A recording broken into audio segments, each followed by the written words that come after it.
ભવ્ય ભરૂચની ભવ્ય એવી કેજી ચોકસી પબ્લિક લાઇબ્રેરીમાં ભરૂચની ભવ્યતાનો ઇતિહાસ સંદર્ભનું ડોક્ટર મિનલબેન દવેનું વ્યાખ્યાન યોજાયું હતું. ડોક્ટર મિનલબેન દવે દ્વારા ભરૂચના કેટલાક ન જાણેલા ઇતિહાસની વાત કરી, જેનાથી ભરૂચના સ્થાનિકો પણ અચરજ પામ્યા હતા. તેઓએ જણાવ્યું હતું કે ભરૂચ એ એકમાત્ર એવું નગર છે કે જેના વિશે એક આખો ખંડ હોય અને એ ખંડનું નામ છે રેવા ખંડ, જેની માહિતી પુરાણોમાં પણ આવરી લેવામાં આવે છે.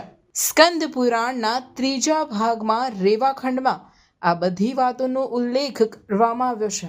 તેઓએ ભવ્ય ભરૂચનો ભવ્ય ઇતિહાસ કેવો હતો અને પૂર્વકાળમાં ભરૂચનું દુનિયાભરમાં કેટલું નામ હતું તે ગર્વ સાથે જણાવ્યું, જે ગર્વ આપણે પણ એક ભરૂચવાસીઓ તરીકે અચૂક લેવું જોઈએ.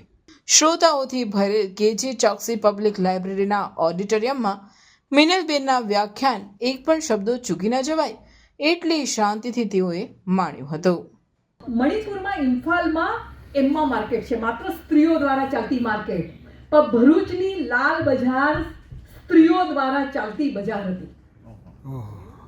આપણને ખબર નથી, આપણે જે ભરૂચમાં રહીએ છીએ ત્યાં માત્ર સ્ત્રીઓ બજાર ચલાવતી હતી, આપણને એ વાતની ખબર જ નથી. અને આ સ્ત્રીઓ શું કામ કરતી હતી? વહેલી સવારે 5 વાગે આ બજાર શરૂ થતી હતી.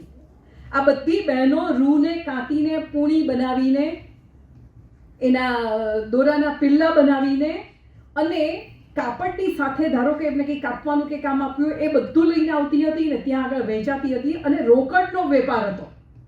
જે લઈને આવ્યા હોય એ તરત જ વેપારી ખરીદી લે અને પૈસા મળી જાય અને એ લોકો 10 વાગે એટલે પાછા જતા રહે. રોજ સવારે 5 થી 10 સુધી માત્ર મહિલા માર્કેટ હતું, માત્ર બહેનો દ્વારા ચાલતું જ માર્કેટ.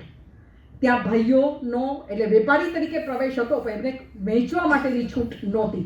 ખરીદી કરવા આવી શકતા હતા, વેચી નહોતા શકતા એ લોકો. એટલે માત્ર બહેનો દ્વારા માર્કેટ ચાલતું હોય અને 19મી સદી સુધી ચાલ્યું હોય એટલે તમે કલ્પો કે ભરૂચની સ્ત્રીઓ કેટલી બધી મજબૂત હશે.